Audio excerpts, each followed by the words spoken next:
ಅಮಿತ್ ಶಾ ಅವ್ರನ್ನ ಭೇಟಿ ಮಾಡಿದ್ದಾರೆ ಸರ್. ಪಾಪ ಅವ್ರು ನೋಡ್ರಿ, ಈಗ ಎಲ್ಲ MP ಗಳು ಭೇಟಿ ಆಗ್ಲಕತ್ತಾರ, ವಿನಂತಿ ಮಾಡ್ಕೊಳಕತ್ತಾರ ಅಮಿತ್ ಶಾ ಅವರಿಗೆ, ಏನಾರ ಮಾಡಿರಿ ಈ ಮನುಷ್ಯನ ಮಾಡಬೇಡ್ರಿ. ಒಂದು 2 ಹೆಸರು ತೊಗೊಂಡು ಹೋಗ್ಯಾರ ಬೊಮ್ಮಾಯಿ ಅವರು. ಒಂದು ಸುನೀಲ್ ಕುಮಾರ್ ತೊಗೊಂಡು ಹೋಗ್ಯಾರ, ಒಂದು ಸೋಮಣ್ಣ ತೊಗೊಂಡಾರ. ಸೋಮಣ್ಣ ಮಾಡಿದ್ರೆ ನನ್ನ ಮಂತ್ರಿ ಕಾಳು ಆಗ್ತೈತಿ, ನಾ ಮಾಜಿ ಮುಖ್ಯಮಂತ್ರಿ ಮಂತ್ರಿ ಆಗ್ತೇನೆ ಅಂತ ಒಂದು ಹೆಸರು. ಸುನೀಲ್ ಕುಮಾರ್ ಮಾಡಿದ್ರೆ ನಾ ಹೇಳ್ದಂಗೆ ಕೇಳ್ಕೊಂಡು ಹೋಗ್ತಾನೆ, ಅದೊಂದು ಹೆಸರು.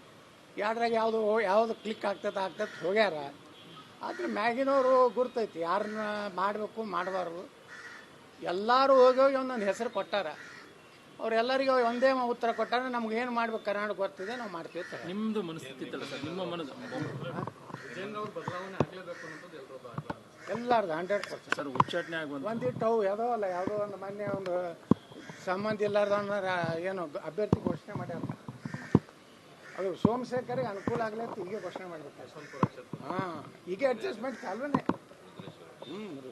ಈಗ ಅಡ್ಜಸ್ಟ್ಮೆಂಟ್ 3 ವರ್ಷ ಮೊದಲೇ ಅಡ್ಜಸ್ಟ್ಮೆಂಟ್. ಯಾಕಂದ್ರೆ ಬಿ ಸೋಮಶೇಖರ್ ಯಾರು ಎಸ್ ಟಿ ಸೋಮಶೇಖರ್ ಅವ್ರು ಭಾಳ ಆತ್ಮೀಯರು ಅಪ್ಪಾಜಿಯವರಿಗೆ ಮತ್ತು ಪೂಜ್ಯ ತಂದೆಯವರ ಮಗನಿಗೆ. ನಿನ್ಗೆ ಅನುಕೂಲ ಆಗ್ತೈತಪ್ಪ, ಅಲ್ಲಿ ಲಿಂಗಾಯತರಿಲ್ಲ, ಯಾರೂ ಇಲ್ಲ, ಒಂದು ಅಲ್ಲಿ ಗ್ರಾಮ ಪಂಚಾಯತಿಗೆ ಆಚೆ ಬರಲಾರ ಇಲ್ಲಿ ಕೊಟ್ಬಿಡೋದು MLA.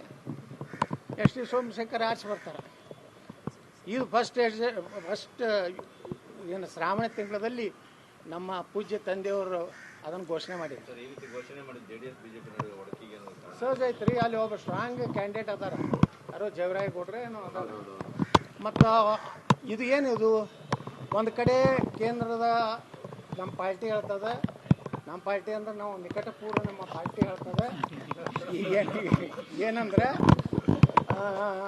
ನಾವು ಕುಮಾರಸ್ವಾಮಿಯವರು ಯಾವುದೇ ಪರಿಸ್ಥಿತಿಯಲ್ಲಿಯೂ ನಮ್ಮಲ್ಲಿ ಭಿನ್ನಮತ ಇಲ್ಲ, ನಾವು ಹೊಂದಾಣಿಕೆಯಾಗಿ ಮುಂದಿನ ವಿಧಾನಸಭೆ ಎದುರಿಸ್ತೀವಿ ಅಂತ ಅವ್ರು ಹೇಳ್ತಾರೆ.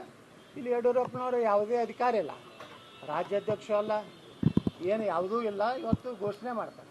ಇದು ಏನು ತೋರಿಸ್ಕೊಡ್ತದೆ ಅಂದರೆ ಆದಷ್ಟು ಬೇಗನೆ JDS ಜೊತೆಗೆ ಜಗಳ ಚಾಲೂ ಆಗಲ್ಲ ಅಂತೇಳಿ ಒಂದು ಪ್ರಾರಂಭವನ್ನು ಮಾಡಬೇಕಾಗ್ತದೆ.